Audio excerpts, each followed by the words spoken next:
We got a Ford Econoline service van. It's got the 5.4 liter. Customer states that after the engine has reached operating temperature, once you shut it off, it'll have an extended long crank upon restart. So let's go ahead and shut this down. Engine's been running for about a half an hour. We went and drove it around some, put some miles on it, got everything up to temp. We're gonna let it sit for like a minute or two and then go try to do a restart and see what she does. Okay, 76 seconds later. Let's see what this thing does on a restart. Oh, didn't do it. Trying again later. All right, it's been like 8 minutes or something. Let's try this again. Restarting. There it is. That was it right there. Perfect. Perfect. I know what that is. It's got a check valve in the fuel pump that's draining back, and the fuel lines are emptied out. Needs a fuel pump module. Opening the hood.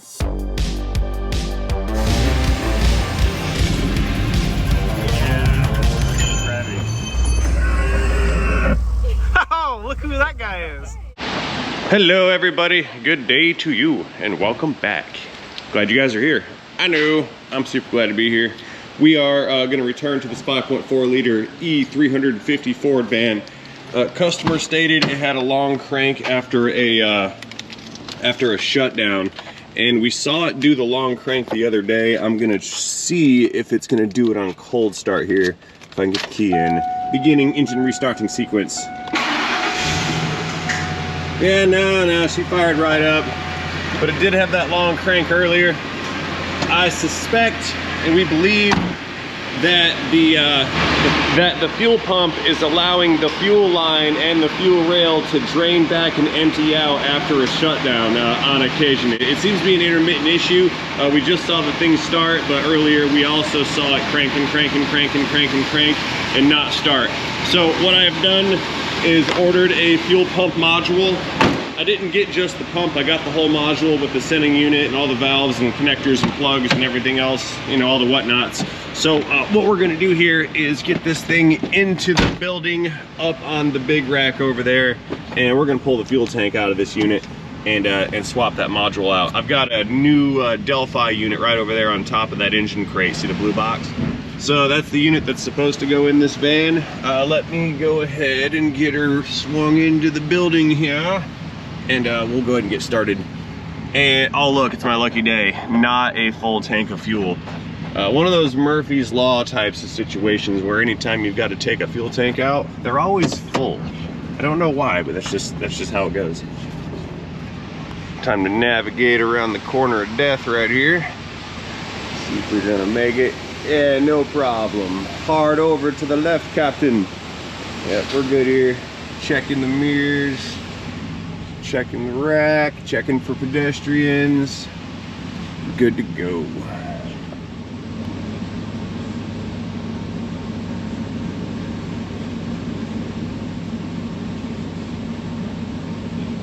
Proceeding. There we go, that's good. Okay, I think we're in good shape.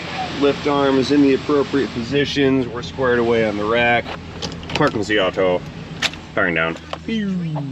Now, there's one thing about vans when lifting them on the two-post lifts. You need to check the cargo area.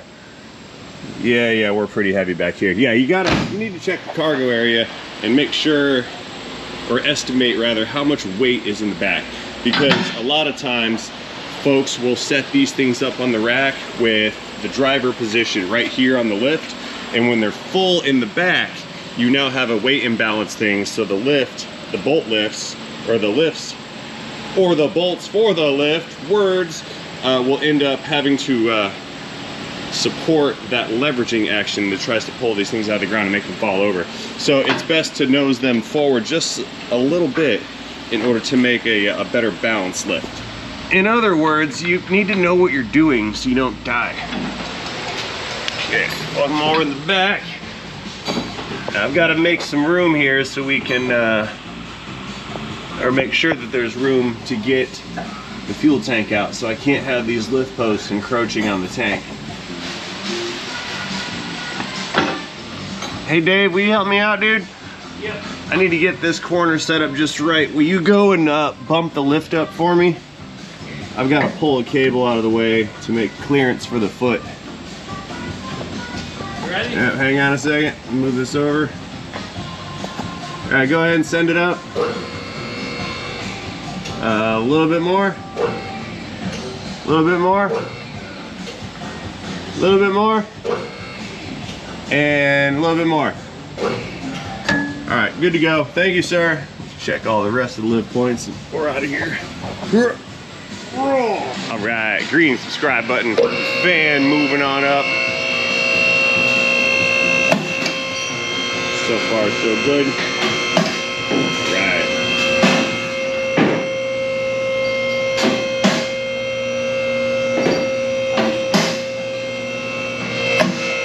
Okay, we're gonna get this all the way up to the top.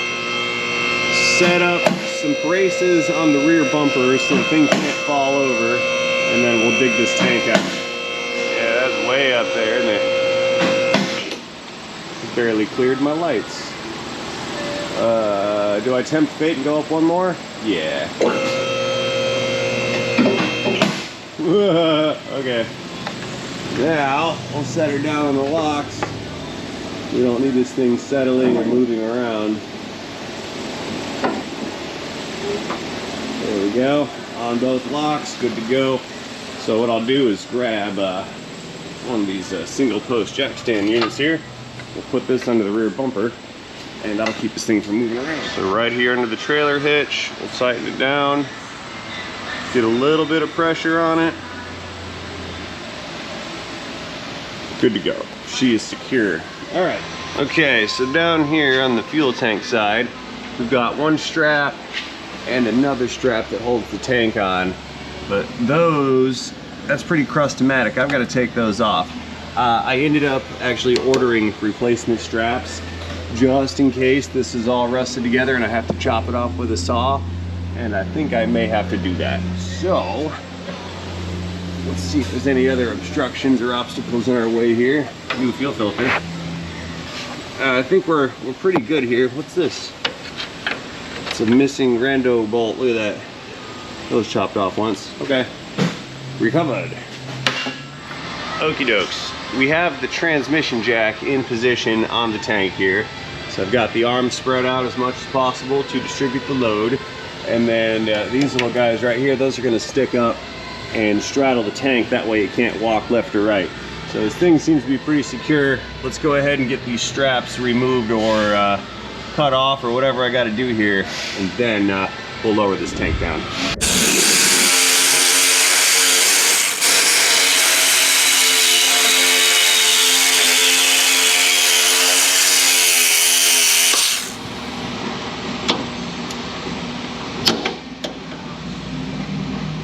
Stop it.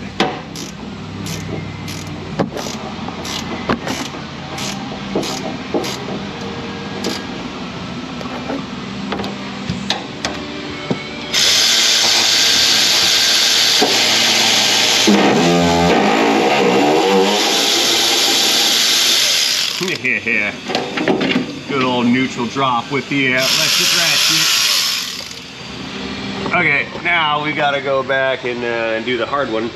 That's the one, it's back here behind all these lines and whatnot. Yeah, she's in there, that's the stud. I think I can saw blade it right through here though, no problem. Stick this right on in there, and the super kind of tight to squeeze this area, but I think I better be able to get to it. I don't want to do this the harder than necessary way. I want to do this the easiest possible imaginary way. That's why I ordered fuel tank straps. It doesn't reach. Let me try it the other way here. Come here. Yeah, there we go. We got it.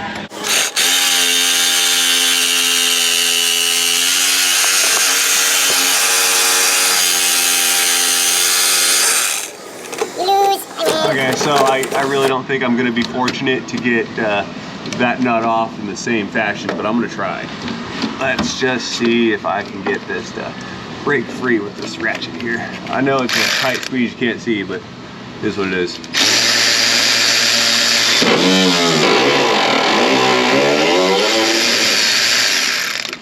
That was great.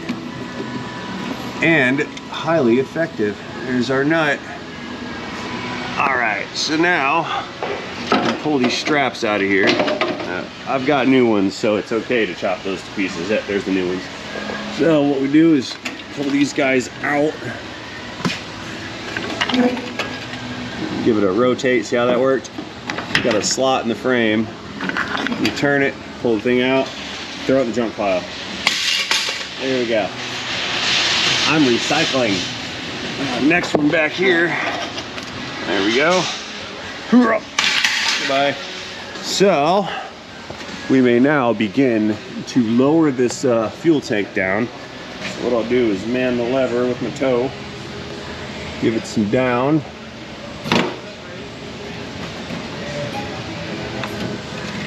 And we're already getting hung up. Support it again. Okay, so now what needs to happen is we have to start to disconnect all the plumbing on the tank. And looks like we're gonna start here with the filler neck hose. And in here, we've got some lines, but I'm not sure if I can reach them just yet. So I may lower this down past the frame in order to get those fuel lines disconnected. Okie dokes, 8mm wrench on our clamp here. Okay, it did come free, so that's not all rusted in. My guy said this was a Northern car, and I mean, it's got some patina to it, but it's really not that bad. Definitely seen worse. It must have made it to Florida before its expiration date.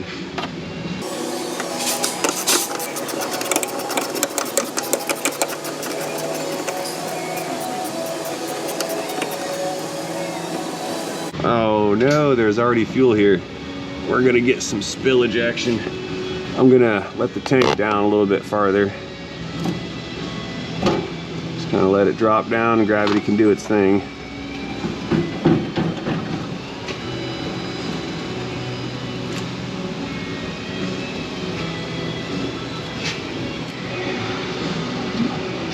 Come off of there, please. We just keep wiggling it. There's another vent line on the other side of this one. We're gonna spill a bunch of fuel. No, we're good. Okay, tuck that thing over. It'll stay, and it won't. And then we've got, woo, one more vent down here. There she is. I don't know why, but the clamps on, or the drive gears on such clamps always tend to point away from the most convenient way to access them. Like these ones point down, and I don't understand who did that.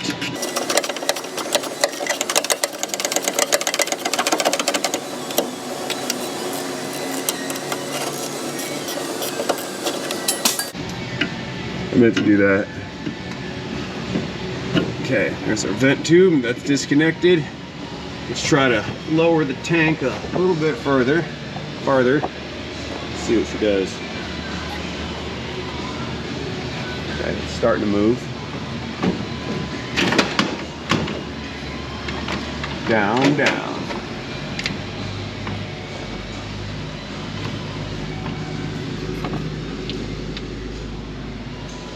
Okay, I'm taking a look at my lines up there to make sure nobody's getting pulled on and yanked out and torn off and damaged. That stuff happens. So far we're good, I think. And I thought wrong. Look here. There's an electrical connector for the pump running down, and that's getting us very, very stuck. I need to disconnect that.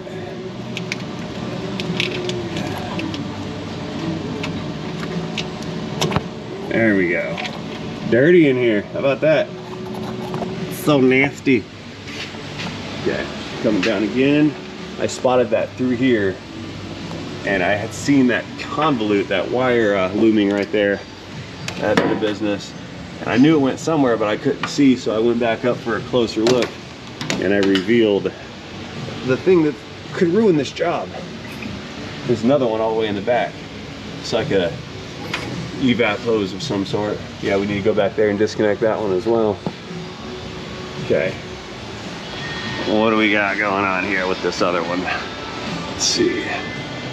Okay, no big deal. Just an evap or a vet hose or something. We'll disconnect it right here at that clamp. That should be good. Okay, pliers coming in. I do have a whole set of post clamp pliers, but these were closer and there's relatively some decent access here, so I figure I can get away with it. Plus I need the needle noses to wiggle this spongy hose off of here. And I'm tearing it, that's cute.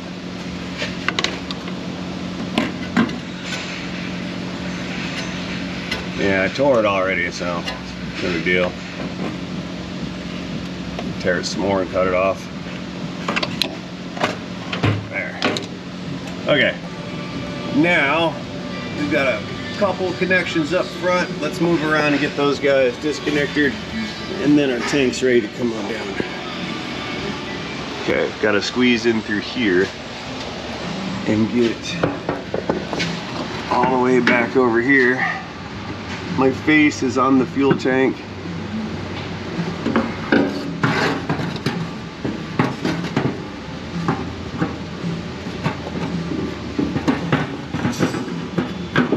You can even see the other side of this clamp.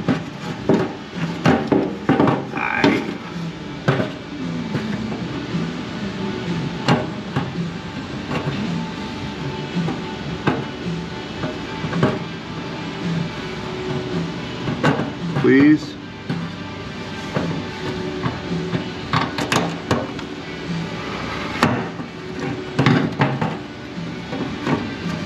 Now.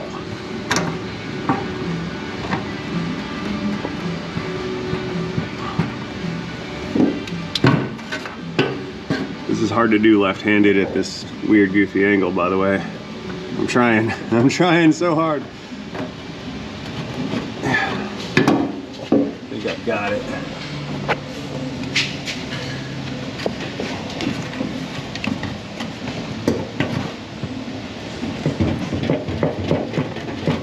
Wiggle, wiggle, wiggle.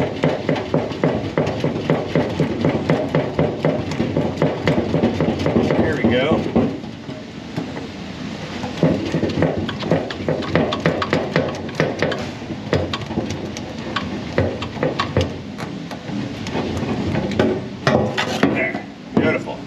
Okay, so those are the vent lines. We need to bring it down a little farther if I can and gain some access to the pressure and return line for the tank. There we go. Okay, coming in with a pocket screwdriver here. There are some little safety retainers on the fuel lines here. We did unloosen those, set those aside. So it's going to be kind of tough to see from the back side,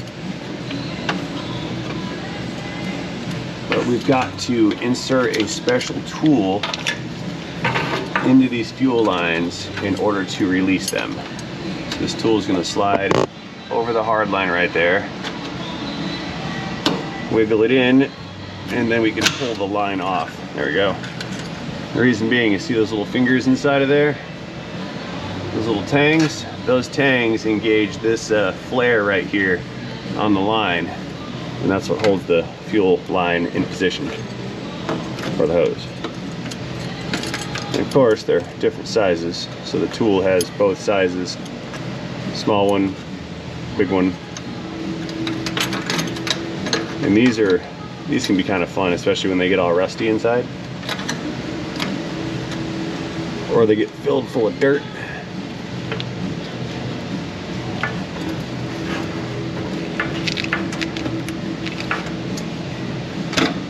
There we go. See, there should have been some pressure there behind this one, and there was not. So that tells me that this system is losing its prime. Again, most likely cause is a faulty pump in the tank. It's possible you get something like a bleeding down injector, but without any drivability concerns, I wouldn't think that the injector was the issue, or an injector rather. Got one more connector here. Let's see. Ooh. Yeah, that one's on there pretty good. It's full of dirt.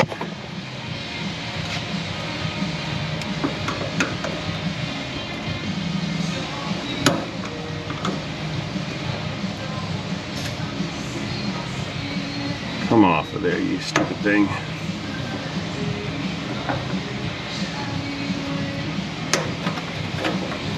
There we go. Connector removed. And I think that's everything attaching this fuel tank. Let's hit the button again. Go ahead and let her down to a manageable working height. Okay, let's get this thing removed and disconnected and whatnot, and see what's going on inside of the tank.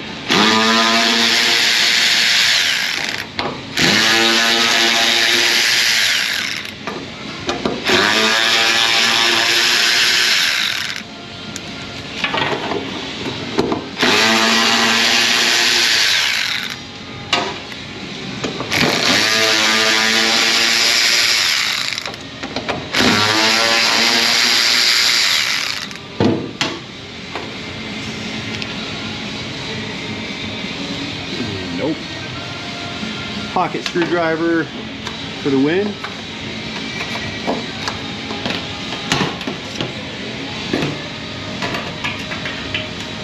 There she comes. There's our pump module. Got the pickup sock down here. There's our float. And our float operates this little sensor right here, which changes the resistance value on a circuit, and that is how your fuel gauge knows whether you have a full tank or an empty tank, like so. Okay, let's go head over to the bench. We'll unbox that other module and make sure that that is the correct one to replace this one. Okie dokes. Old pump module, new pump module coming in. Got an inlet and an outlet on both units. Let's check the connectors. Sometimes you've got to cut these connectors off and replace them with an updated connector. So that one looks good. Yep, that's good, that's good. Let's see what else is good. The pickup sock looks good. The pump module looks good. The float level sensor looks good. Dimensions look good. I'd say this unit looks good. It's gonna work. Let's go ahead and bolt it in and get the tank back together. Now, same way it came out, we just kind of fit that sock in. Give some clearance for the float. Drop her down in there. We will line up our bolt holes like so. Of course, make sure that the outlet lines are facing the right direction. Some of these you cannot clock them in the wrong direction, but some of them you can, and I believe this one could be clocked in the wrong direction, and that would be bad. You hook the thing up and then the fuel lines are pointed over there towards the drive shaft, at which point you have to take it apart and do it again. It's never okay. Thread. There we go. 2 more to go.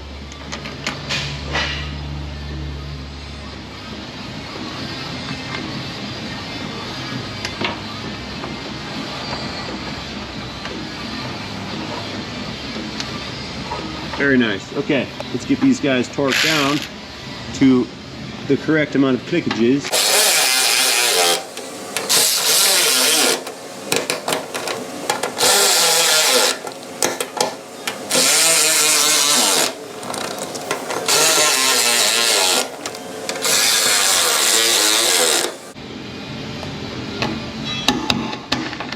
There we go. All right, now let's raise this thing back up and get it back into its home in the frame rail here. Fuel tank moving back up. Let's keep giving it some pumps here. Gonna lift this thing right up into its home.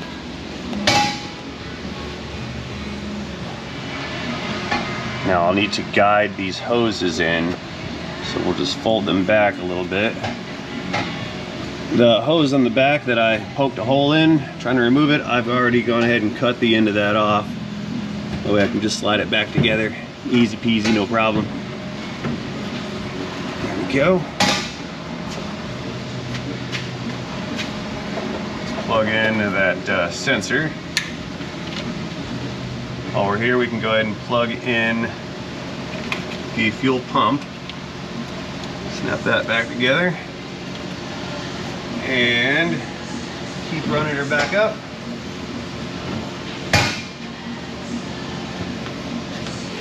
Uh-oh, we're running into something. Oh, running into the lift arm. There.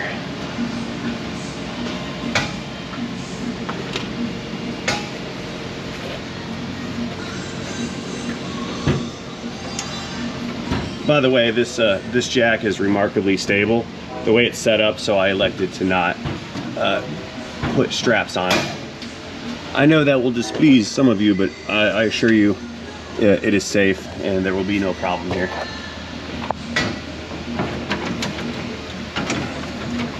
There we go. Okay, that's all in line, so now we have the right position. Let's pull the plugs off of the fuel lines here. I can't reach that other one. There we go.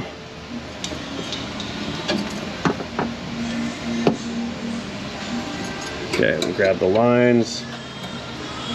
Which one's the bigger one? The blue one's the bigger one. My fingers touch.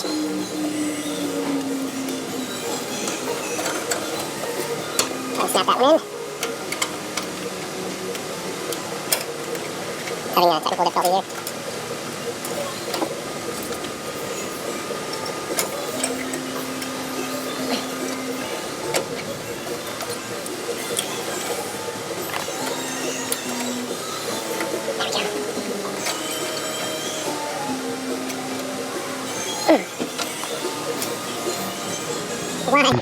I can't get the this other little clamp thing on here.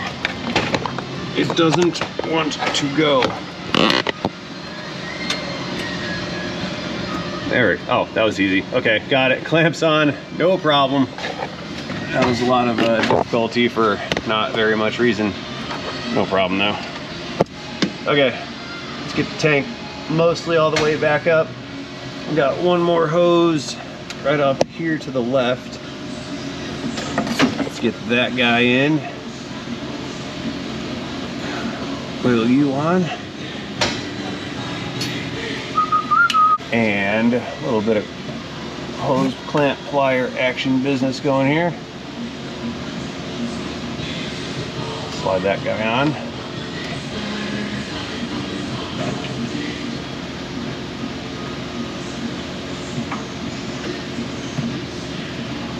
Right there, that's good.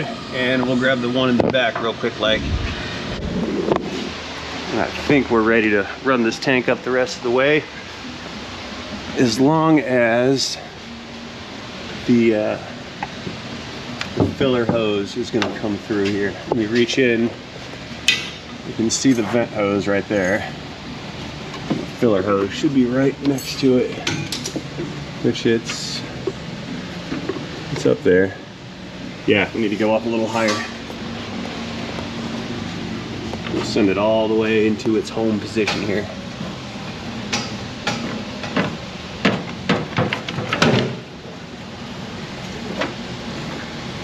Okay, tank is in. Let's see where those hoses went to. There's one, and there's the vent hose. A little bit higher. Almost there. Good. So we'll take these guys and get them back in position here. Get on there. go. That one's in its position. Let's get the clamps together. Okay, filler neck's on. So once upon a time I put a tank in like a Tahoe or a Suburban, and I forgot the filler neck hose. The customer immediately left to go get fuel after I put the fuel tank back in, and he pumped like 30 gallons of gasoline onto the ground. That was an embarrassing service call.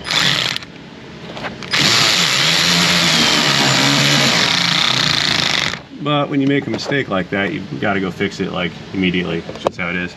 Anyway, those guys are attached. Let's get the new straps in position and bolt this tank back up to the bottom of the truck. Alrighty, so here's our new straps. They are rust-free. They came with new nuts, which is good because I chopped the old nuts off.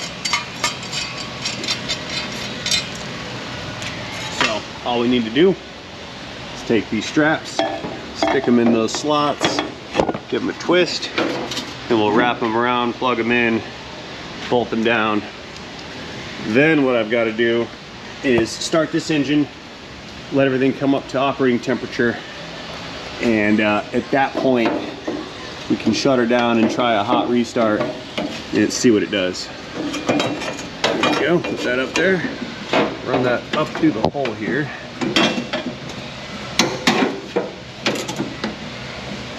Through the hole in the frame, and then I've got to find the hole up here at the top of the frame and then get this rod through it. Aha, there it is. Got that one through. Get a nut on there so it doesn't fall out. That's one. Let's go around the back and grab the other side. I'm poking at it. Let's see what it does. Ah, there it is. Got it. Okay, nut coming in. Excellent. Now, due to the fact that these studs are rather lengthy and there's no space here, I'm probably just gonna have to tighten these manually. No big deal, because there's not a boatload of rust on them, which is cool. And I believe those are 17mm nuts.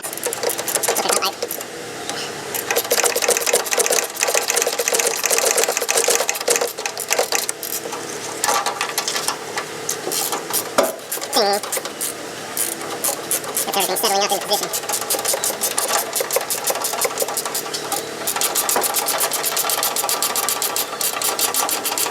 Ding dong.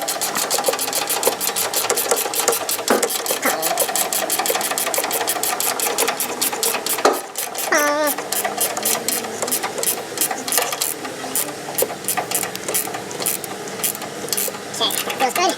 Go around to the front, and we'll tighten that one up next. This one's definitely going to be easier because I have less things in the way that are going to be in the way.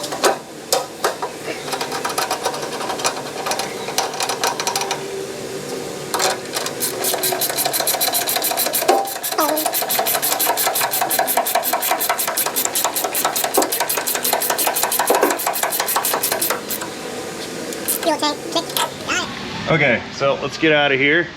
We need to go ahead and lower the jack.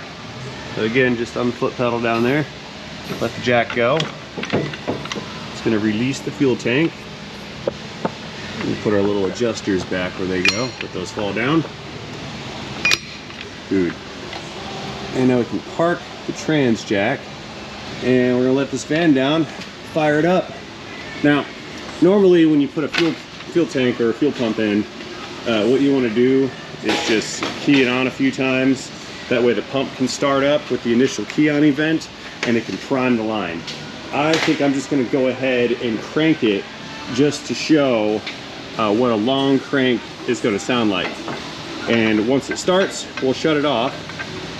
We'll start it again, and then it'll start normally. Then we're going to go outside and park it, let it come up to temp, then we'll shut her down again. And then we're going to see if this thing does the long crank symptom that we saw in the very beginning.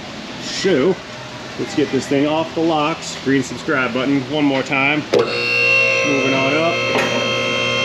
Okay, we're off the locks. Lock release. and van slowly coming down, very slowly. Now you've got to watch the locks on both sides to make sure they fully disengage. So meaning you watch both lift arms, and if one stops and gets hung up, you have to stop immediately. Once we start moving, we can go a little faster. Ground contact. Okay, let's go inside, grab the key. I'm a little dirty, so I'm not going to touch it. Beginning engine starting long crank sequence now. That was fast. It didn't even long crank, okay. Good fuel pump. Anyway, we checked for leaks. There's no fuel dumping out of the thing. We know the vent is hooked up. We know that the sensors are hooked up. We know both the lines are hooked up. All the clamps are hooked up. Let's clear the rack and back this thing out for a moment. Lauren, are you here? Honey. Come here. I gotta force you to be in a video like that guy said. Okay. Here, now you're forced to be in a video. Great, can I record you now? Sure, if you want to. All right. I don't know what you're gonna record me doing now. Doing the lift? I'm undoing the lift. Undoing the lift? Yeah. Oh, okay, so It's coming down. So you have time?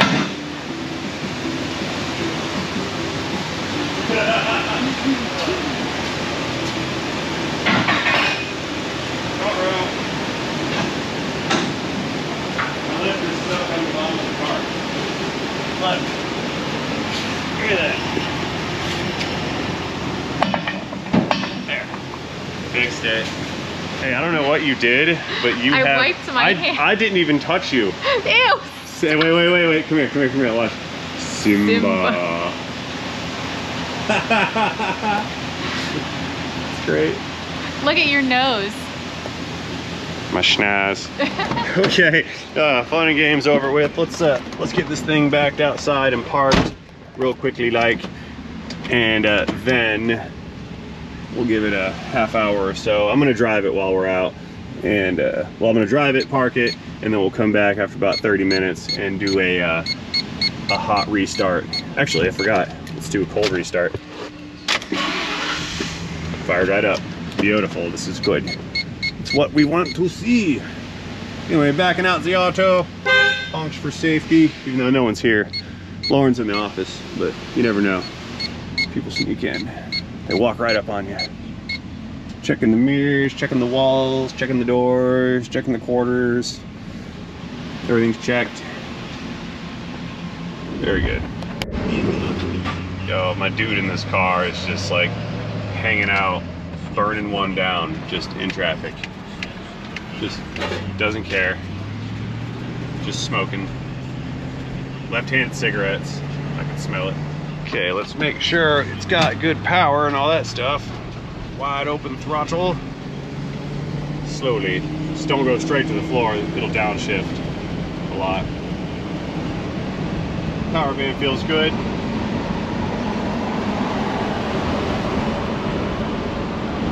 Hello, shop. Bye, shop. Okay, this thing runs and drives correctly. Engine feels good. It's running strong. Let's take it back to the shop and try that hot restart. So what we'll do is recreate exactly what the owner stated that it does. We drive it. Once you shut it down for 5-10 minutes or whatever, you go back to it. The hot restart will not, it'll be a long crank. It'll just be like, and then it'll start. So we want to try the best we can to recreate that symptom. Well, better said, we want to recreate the conditions in which that symptom occurred, and then verify that symptom is no longer present. That's what we're looking for here.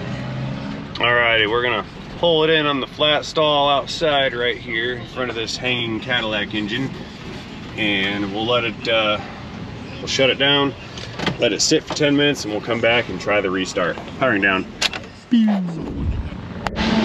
Okie dokes, 10-minute restart. It's been X amount of time, probably 10 minutes or so. Let's climb back in here and see what she does. So it's either gonna start quickly like it's supposed to, or it's gonna crank and crank and crank and crank and crank and crank and then start. Let's see what happens. Beautiful, perfect restart. Let's just try it one more time. Fired right up. Okay, let's shut it down, give it one more 10-minute restart and see what she does. One more restart. One more time, just to see what she's gonna do. Beginning engine starting sequence again. Fired right up, beautiful. Okay, I believe that's a success, guys. Firing down. I do not believe there's any more to offer on this particular van at this particular time. I do have to do an oil change on it, but we're not gonna make a video about that. So, having said all that, guys, as always, I'd like to thank you for watching this video. Certainly hope you enjoyed this video. Let me know what you think about this process in the video's description down below. Do not forget to tap that like button while you're down there. And most importantly, have yourselves a great day. See you guys later in video, in a van, in a long crank, in transmission.